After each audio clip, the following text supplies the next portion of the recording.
Hello muraho kandi mumeze neza mwese, mbahaye ikaze kuri ANG Business Group. Iyi ni YouTube channel igiye kujya ibagezaho ibintu bitandukanye, ubworozi, ubucuruzi, amavideo agiye atandukanye mu buzima cyangwa se mu bindi bintu bitandukanye bya buri munsi duhura nabyo kuri iyi si. Uyu munsi rero dufite kuganira ku bworozi bw'inkoko. Guys, mujya mwumva ubworozi bw'inkoko, mujya mwumva ibitandukanye ku bworozi bw'inkoko, ukibaza ni gute nakora ibintu, ni gute natangira ibi byose, ese inkoko zikorwa zite, zitabwaho gute, ubuzima bw'inkoko se ni umushinga wagukiza, ni umushinga woroshye, ni umushinga ukomeye. Ibibazo byose mugiye kujya mubigirira hano. Nk'uko muri kubibona rero, nabanje kubatembereza aho ngiye gutangira uyu mushinga. Tuzawutangirana, tukomezanye mbasobanurira ibintu bigiye bitandukanye. Ndi kubatembereza aho umushinga uzabera. Nk'uko muri kubibona, tutaravuga byinshi cyangwa se kubijyanye n'umushinga, ndi kubereka aho umushinga uzakorerwa. Ubwo tuzareba ese bisaba iki, umushinga nawukora nte, niki nakora, ese birashoboka ko nawutangira, ese ndasabwa iki, nakora iki, ni iki ngomba gukora kugira ngo nanjye umushinga nywushyire mu bikorwa nk'inzozi nari mfite.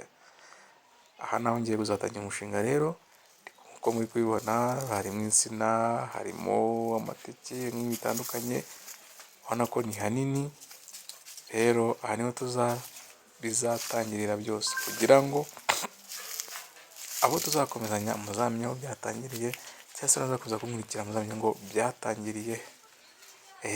Hari igihe wibaza ukavuga uti se uyu muntu yatangiye umushinga ate, byagenze bite? Abandi batubeshya ngo natangiriye ku igi rimwe, ngo kugira ngo nkore umushinga w'inkoko igihumbi. Amakuru yose muzakurikirana, ariko mbanje kubera kuri iyi video ya mbere kugira ngo mumenye aho byatangiriye nuko byaje. Nkuko muri kubibona rero, harimo inkoko, nabo nzababwira ko zatangiye, ko zaje. Muri kubibona hose niho tuzajya tubana muri ibikorwa bitandukanye byo kubagariza umushinga. Aha naho hose nzajya mbere uko byatangiye nuko byakomeje. Murabibona, ngaho dore uko hangana, uko bimeze byose. Ntimucikwe, muzajya mubikurikirana musobanukirwe buri kimwe. Murabona ikiraro, aho zirara. Mushobora kwibaza ngo natangiye, nubwo natangiye ko nzabaha amakuru arambuye. Murabibona umushinga waratangiye, ariko simvuga byinshi kuri uyu mushinga gusa, nagira ngo mbereke kuri iyi video ya mbere. Simvuga byinshi, nzagenda mbasobanura buri kintu kimwe ku kindi, ijambo ku rindi, igikorwa ku kindi, intambwe ku yindi, kugeza nawe umushinga wawe uwushyize mu bikorwa, inzozi zawe zikaba impamo. Turekere kuvuga gusa cyangwa se gutekereza gusa, dushyire mu bikorwa. Uyu mushinga nawe ushobora kuba ufite mu bikorwa cyangwa se ufite mu bitekerezo. Ndagira ngo uzareke tubane, musobanure buri kimwe mu itangiriro.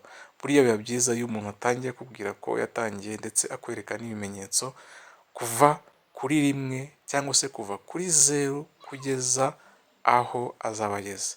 Nawe waba umiliyoneri, wabona amafaranga, ndetse yewe umushinga wawe wagerwaho nitubana neza ugasobanukirwa. Rwose iyi ni video basobanura ibereka byose ko bizatangira. Urasabwa iki rero? Urasabwa gukanda kuri subscribe, ukareba n'inzogera ugakandaho, kugira ngo igihe cyose nshyizeho video nshyashya igusobanura ku bijyanye n'umushinga, uzajya ubasha kumenya ko nayishyizeho. Kora subscribe rero, ubundi tujye tubana. Ciao.